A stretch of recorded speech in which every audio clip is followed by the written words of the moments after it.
আল্লাহ পাক বলেছেন সূরা তাহার মধ্যে, আমার জিকির তোমার কাছে এসেছিল কিন্তু তুমি সেটা ভুলে গিয়েছিলে, এই কারণে আজকেও আমি তোমাকে ভুলে গেলাম। ওয়ামান আ'রাদা আন যিকরি ফাইন্না লাহু মাঈশাতান দানকা ওয়া নাহশুরুহু ইয়াওমাল কিয়ামাতি আ'মা।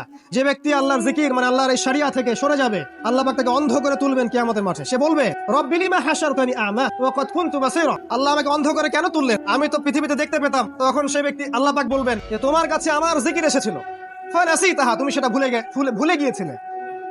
ফানাসিতাহা ওয়া কাযালিকা আল-ইয়াওমা তুনসা। আর এভাবে আজকে আমিও তোমাকে ভুলে গেলাম। নাউযুবিল্লাহ। এভাবে আপনি দুনিয়ার জন্য বাঁচতে পারেন অথবা আপনি পরকালের জন্য বাঁচতে পারেন। যদি আপনি পরকালের জন্য বাঁচেন, আল্লাহর জন্য বাঁচেন, তাহলে আপনার স্লোগানটা হবে এমন, ইন্নাস সালাতি ওয়া নুসুকি ওয়া মাহইয়ায়া ওয়া মামাতি লিল্লাহি রাব্বিল আলামিন।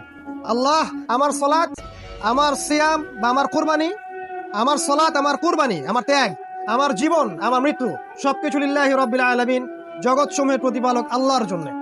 যদি আমরা আল্লাহর জন্য বাঁচতে চাই তাহলে আল্লাহ এবং তার রাসূলের সমস্ত বিধান মেনে চলতে হবে, দ্যাটস অল। এবং জীবনের উদ্দেশ্য ফিক্স করতে হবে।